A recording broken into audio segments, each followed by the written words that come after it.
This looks amazing. I wanted to talk to you guys about this new Meika 55mm f-stop 1.4 lens that I got. It's gonna replace my kit lens on my Sony ZV-E10. I really wanna make sure like there's a lot of reach that comes from my camera.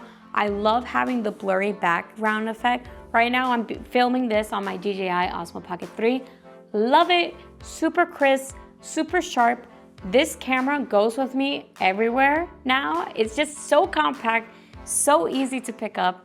But I really want to test out this one because I heard such great reviews that it's being compared to the Sigma camera, the prime lens, and I thought like, if the sharpness on this could be just as good for the price being $200, why not give it a try?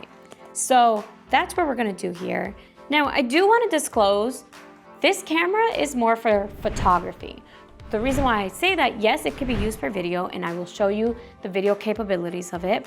But the reason why I wouldn't recommend this for videography is because if you're doing a lot of handheld actions and shots of people moving and you're trying to get really close with your object and whatnot, it does not have OSS, which is optical steady shot. What that basically means is on my Sony, this body does not have stabilization, so I would essentially need a gimbal with this. Now you can see that this camera lens is economically friendly. However, if you're trying to use this for your video, you would need a gimbal to move about and doing like vlogs. And I don't recommend it for vlogs because it's a very tight shot, as you can see there. It's definitely very specific to photography. You can definitely do landscape photos as well, but just keep that in mind when and if you're looking for this camera. Let's just get right into the build quality of it. Here's the camera lens.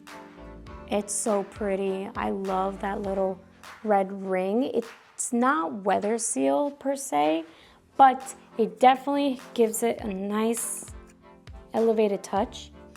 Now on this side, do you see the Type-C? So the Type-C, Meika can essentially update the software on this, and it can add like any features or fix any bugs or whatever it is.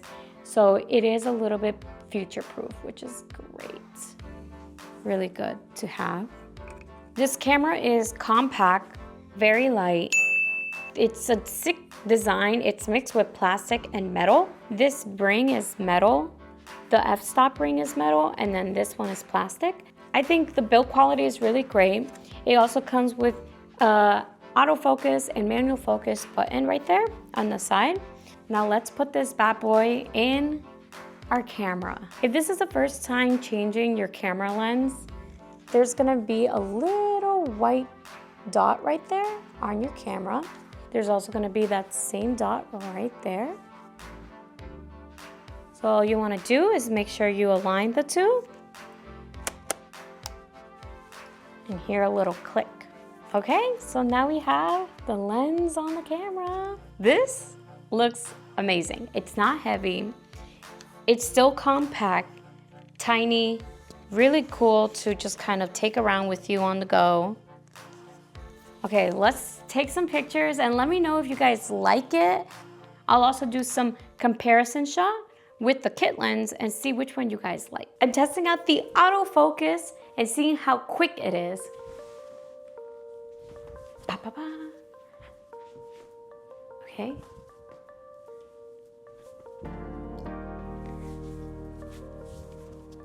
Wow. So there's a little bit of breathing, but nothing crazy.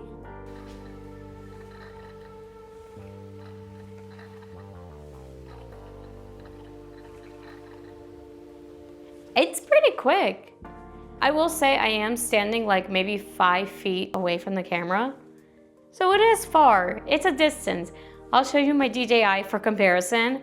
That's how far I am from the camera. Like, it's ridiculous how much reach it has. Wait, here we go. It's quick, it's sharp, autofocus is awesome.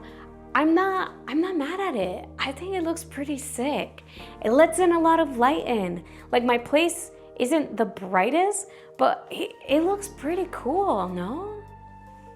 How close can I get before it stops working? Oh, okay. Okay, so I'm a reach away from the camera, and this is how close I can really get. I like it.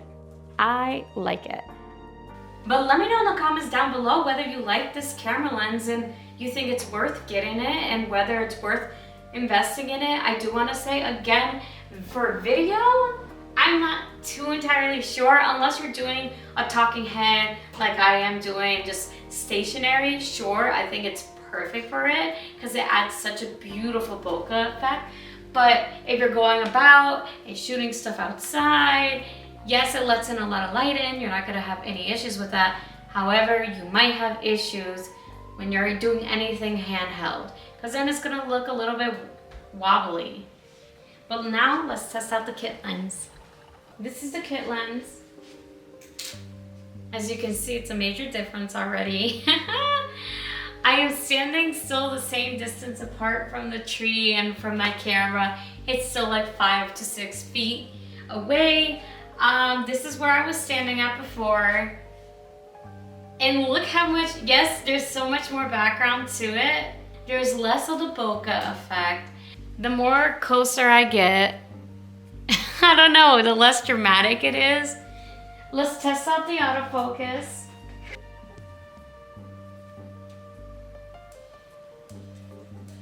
Both of the lenses I think are very quiet. The Meika just has a little bit more noise to it when you can hear the motors running when it's switching from like autofocus or trying to focus really hard. But nothing crazy. The kit lens is like dead silent.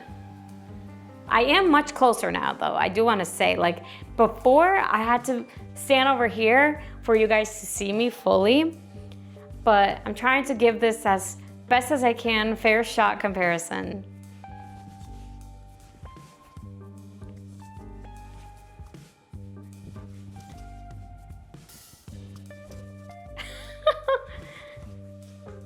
I don't know, do we like it? Do we like it better? Do we not like it better? Do I move up closer so you can see more of the bokeh effect, how the light hits me and stuff?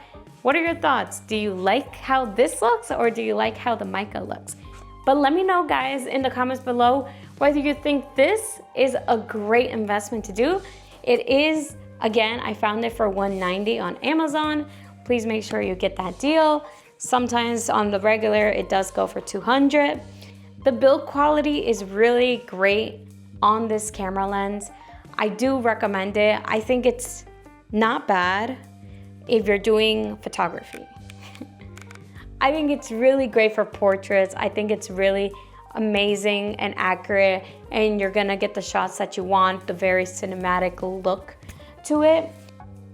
I can't recommend it though for the body that I have in terms of the Sony. It does not have image stabilization, so this also not having it kind of deters me away from doing video content, especially when I do a lot of handheld shots or I'm very like on the go. I really do require that. But in terms of the quality, the sharpness from this, I think you're going to get such a stellar image from this lens, for this being a third-party lens and for being able to give such a precise and sharp image from edge to edge. I think it's really great. There are some drawbacks for some things, but you can't go wrong with it. It lets in a lot of light. You could definitely use this for nighttime as well. And yeah, let me know what your thoughts are in the comments and whether you're thinking about getting it. Please leave a like, share with your friends. Let them know about this comparison, whether they have the Sony ZEV-10 and if they think this lens is worth it. Okay, till next time guys, bye.